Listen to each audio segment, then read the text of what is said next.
Bonjour à tous.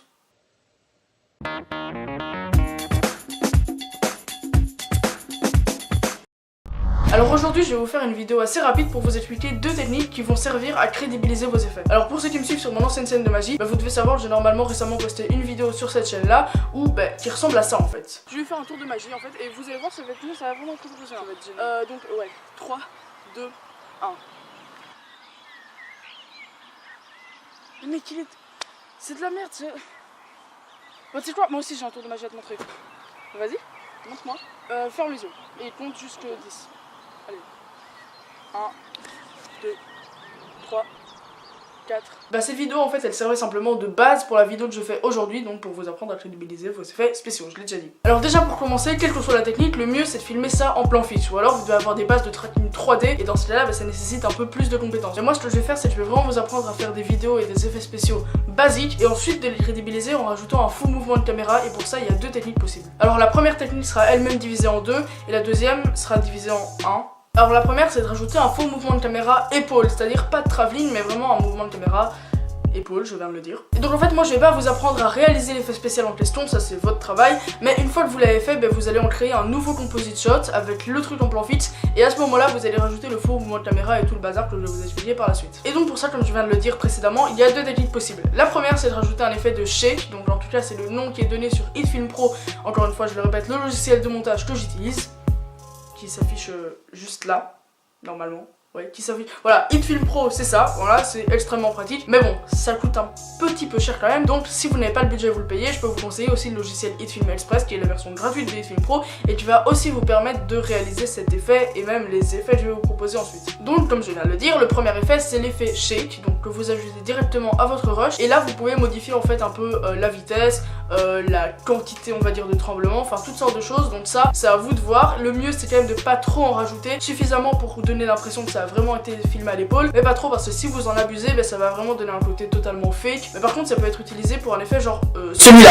Mais en tout cas, certainement pas pour un effet spécial qui est censé être crédibilisé. Ça va vraiment faire tout le contraire. Et le deuxième effet, celui-là, je l'ai appris grâce à la chaîne de Roll Hardcore, donc qui est une chaîne YouTube qui parle de cinéma, voilà. Alors je sais qu'ils ont plus d'abonnés que moi, mais voilà, si vous la connaissez pas, vous pouvez quand même aller la voir. Salut les gros lards. Bref, voilà, ça c'était juste pour rendre à César ce qui appartient à César. J'utilise des expressions qui n'existent plus depuis une dizaine d'années. Et donc dans ce tuto, sauf si vous préférez aller le voir maintenant, dans ce cas là c'est dans une fiche, je vais quand même vous l'expliquer, mais du coup je vais juste retracer les gros traits. Vous allez filmer vous-même sur des points de tracking le mouvement de caméra que vous allez faire, donc vous-même.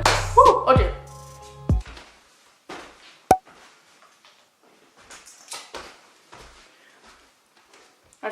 Alors là maintenant ce qu'on va faire, c'est qu'on va placer les points de tracking pour ensuite pouvoir filmer ça et avoir un référentiel, référenciel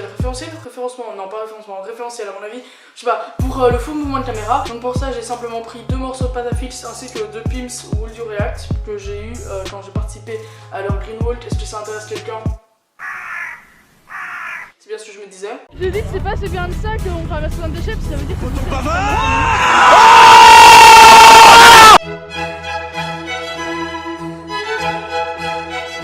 Alors vous pouvez voir que j'ai été les accrocher juste ici, et donc maintenant en fait ça va me permettre du coup de traquer plus facilement. Donc alors quand je dis PIM, c'est surtout des trucs circulaires, ça peut aussi être des trucs carrés par exemple, ou alors rectangulaires. L'essentiel c'est que ça se démarque bien du fond comme là. Et ce que je vais faire même pour encore accentuer, enfin plus démarquer on va dire les points de tracking du fond, je vais éclairer tout ça avec mes deux éclairages juste ici. Ah ouais, attendez, parce que, ouais non, attends, voilà, mes deux éclairages juste ici, comme ça on va mieux pouvoir voir les points et ça va être plus simple pour le logiciel de les traquer. Et là c'est sûr que moi c'est bien éclairé et ça va bien se différencier du fond. Alors je vais peut-être même les retourner, comme ça sera plutôt noir et ça va mieux se détacher du fond. Alors une petite astuce, si vous voulez faire comme dans cette vidéo, dans cet extrait là, et que vous voulez faire croire que ça a été filmé à l'arrache à l'iPhone, vous devez faire exactement pareil pour le mouvement de caméra. Vous devez juste pas faire des mouvements trop extravagants évidemment. Et en fait le mieux c'est de faire des mouvements un peu genre comme si quelqu'un vraiment filmait à l'arrache quoi, parce que généralement quand c'est filmé en mode portrait, à moins que ce soit sur un trépied, c'est vraiment filmé en mode à l'arrache, comme ça tu suis un peu l'action. Mais voilà, faites votre possible pour rendre le tout réaliste et pas non plus impossible à rattraper au montage. Et ensuite vous allez simplement appliquer les informations de tracking à votre rush. Je vais pas vous en dire plus, mais en tout cas vous pouvez aller voir sur la chaîne de Samy, enfin qui présente le tuto en tout cas, comment le faire plus en détail. La seule différence c'est que lui explique comment le faire sur After Effects. Donc pour ceux qui n'ont pas After Effects mais qui ont HitFilm comme moi, bah juste il parle d'objet nul. L'objet nul pour nous c'est un point. Voilà, comme ça vous savez, normalement vous savez tout. Et la deuxième technique c'est de rajouter un faux mouvement de caméra en mode travelling. Pour ceux qui ont vu mon court métrage Condamné que j'ai posté sur cette chaîne de cinéma et aussi sur mon ancienne chaîne de magie, et bah il y a un détail que vous n'avez pas forcément remarqué, je l'ai modifié à la dernière minute, c'est dans la dernière scène, une des dernières scènes, enfin vous voyez un extrait maintenant. Mais un jour, j'en ai eu marre d'être le gamin désordrier, le petit. Heureusement, le leader avait une sœur, Alice. Bah, sur le mur que vous venez de voir, et bah en fait il y avait une fenêtre et je l'ai supprimé et j'ai rajouté un faux mouvement de caméra par derrière. Donc pour ce faire, bah, j'ai même pas vraiment besoin de vous expliquer comment faire, mais il y a deux techniques possibles encore une fois. La première c'est de passer tous vos éléments en 3D une fois que vous avez rajouté votre effet spécial. Donc en l'occurrence moi c'est un effet spécial un peu subtil, c'est-à-dire que ça servait plus à nettoyer ce qui était précédemment sur la scène et pas à rajouter quelque chose sur la scène. Mais en tout cas, enfin c'est pareil de toute façon. Donc vous avez donc deux techniques pour faire ça. La première c'est de passer vos éléments en 3D et de rajouter une fausse caméra avec laquelle vous allez pouvoir appliquer toutes les informations que vous voulez à tous les rushs en même temps. Et donc dans ce cas vous pouvez agrandir l'image et modifier les keyframes de position pour faire aller la caméra de la gauche vers la droite, de la droite vers la gauche, du haut vers le bas, du bas vers le haut. Vous avez compris. Et la deuxième technique c'est celle que je viens de dire avant, c'est de créer un nouveau composite shot à partir de ce composite shot là.